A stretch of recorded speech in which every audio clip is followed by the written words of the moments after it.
বালককে পাঠিয়েছি ওই বালককে ধরে আনতে। তাহলে কি তাদের কোনো অমঙ্গল হয়েছে? না মহারাজ, আমাদের অমঙ্গল হয় নাই। আমাদের মঙ্গল টাইমে আসতেছে, মঙ্গল টাইমে আসতেছে।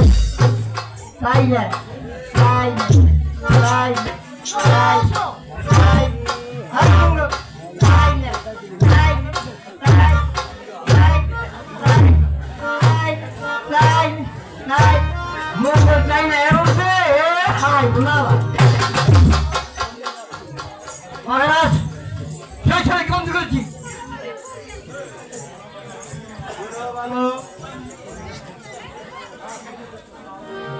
শোনো বালক, তোমার কি পরিচয়? ঠিক মতো পরিচয় দিও।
আমার মনিব,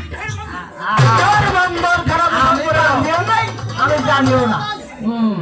ওই বেটাই সব কিছু করছে, ওই বেটাই আসো না।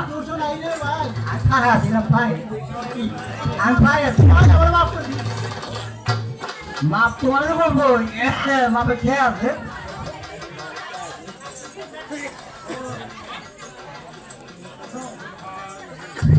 শোনো জুলহাস,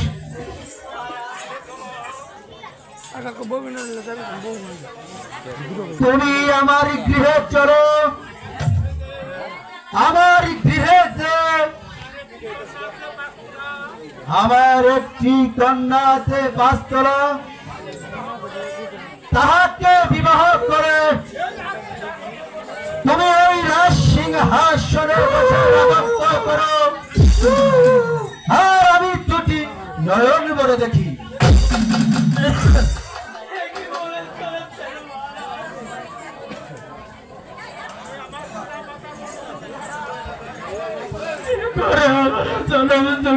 বসে আছে মহারাজ, আমার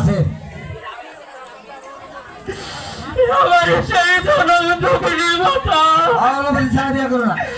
আমার পিতার সারা মহারাজ। শোনো জুলহাস, ওর নাম হচ্ছে পাতালপুরি।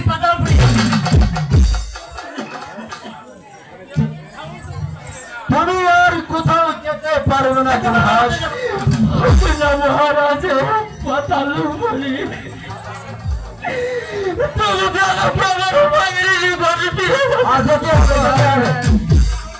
মা বাপ খেয়ে যাও, যাও লাগবো।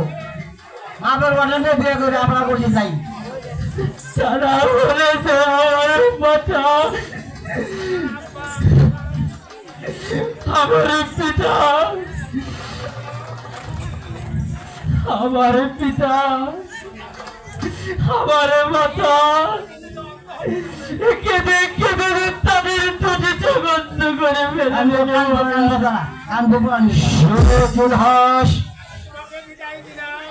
আমি তোমাকে বিদায় দিলাম কিন্তু মনে রেখো এরই নাম মায়া রাজ্য মায়া কারো তুমি আর কোথাও যেতে পারবে না বালক।